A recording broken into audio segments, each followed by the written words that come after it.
village area, you'll see these dome-shaped structures that are kind of randomly placed here and there. These are actually baking ovens. They are made out of Adobe. They are not traditional Puebloan. They were introduced to us by the Spanish. They're actually of Moorish descent.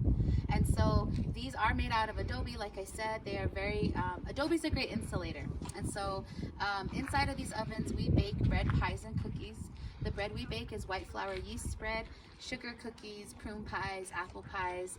And so these are used all throughout the year during those special times of ceremony and celebration, or for example, it's graduation season or wedding season.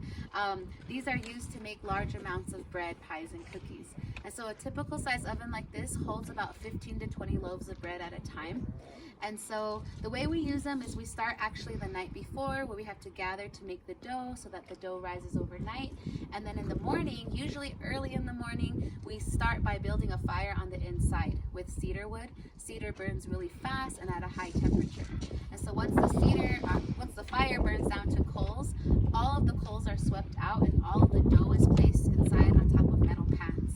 So if you can imagine a pizza style oven, the long stick and a flat ladle at the end. And so all of the dough is put in, and then this cover here, this opening here is covered. There's a separate hole on the top back of the oven that lets the smoke out if needed. And so usually one big fire will cook one batch of bread, pies, and cookies. Again, they're used throughout the year for those special times of celebration. So none of our traditional foods are baked or cooked inside of these. All of our traditional foods are all cooked over fireplace, or any baking is done with coals.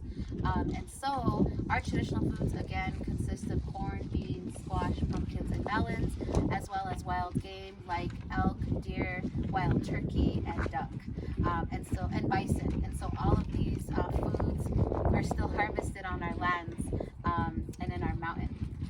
So we do have vendors who practice this style of baking. So if you're lucky, you can pick some up today. But yeah, none of our traditional foods are baked in. Does anyone have any questions about the oven? Yeah? Well, you mentioned the wild turkeys, and when we were up in Bandelier with the Cookfellas, they said that a lot of them actually cultivated turkeys. They had Like domesticated them? domesticated. Yeah. I'd imagine that we did that too. Yeah. But sometimes we'll be up in the mountains and there'll be like a turkey running by or a cat wave. So those are wild, right? Yeah, those are wild. But they said, it was kind of funny because they said, oh yeah, you can just domesticate them so easy. All you gotta do is feed them. Oh yeah, exactly. And